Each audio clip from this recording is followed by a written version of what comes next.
Education টিকেছ সকলোকে স্বাগতম জনাইছোঁ। বৰ্ডাৰ ৰোডছ অৰ্গেনাইজেশ্যন আপোনালোকৰ ইয়াত পোষ্ট ওলাইছে।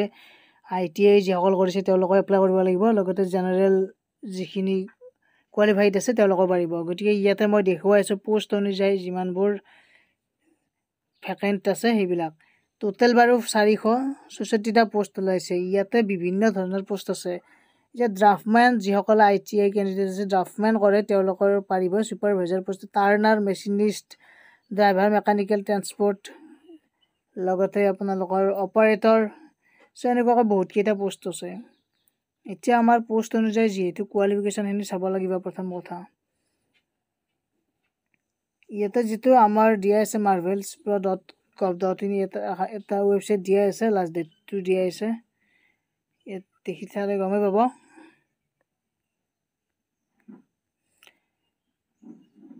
চ' ইয়াতে চাই ল'ব যে starting date of receive of application against. চ' 16 নৱেম্বৰৰ পৰা ষ্টাৰ্ট হৈছিল 30 ডিচেম্বৰ। গতিকে 30 ডিচেম্বৰ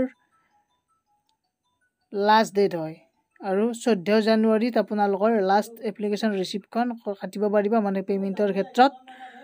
গতিকে বহুত টাইম আছে আৰু 30 ডিচেম্বৰলৈকে যিহেতু মানে last date of receive of application for all state except the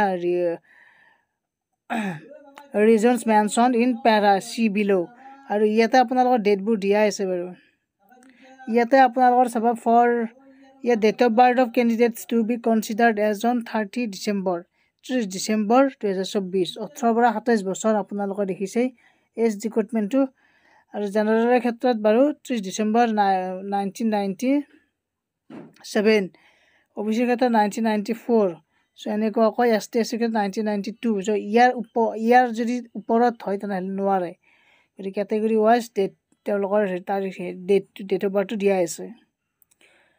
এতিয়া মই ডেছক্ৰিপশ্যনৰ লিংকটো দি দিম বাৰু। মই যিটো অনলাইন লিংক সেইটো একবাৰ দেখুৱাইছোঁ বাৰু। সেইটো আমাৰ এতিয়া বহুতৰে পে'মেণ্টটো কি হৈছে, মানে পে'মেণ্ট হোৱা নাই। ইয়াতে payment category, application name, father's name, date of birth, address এই গোটেইখিনি বহাব লাগিব। চ' এই বহুৱাৰ পিছতহে আপোনালোকৰ কি হ'ব, ইয়াত নেক্সট কৰিব লাগিব। কাৰণ ইয়াতে বহুকেইটা ষ্টেপ আছে যিহেতু verify payment details, complete payment, print receipt. গতিকে এইকেইটা যেতিয়া অনলাইনটো কৰিব তেতিয়া এনেকুৱাকৈ পে'মেণ্টটো কৰিব লাগিব।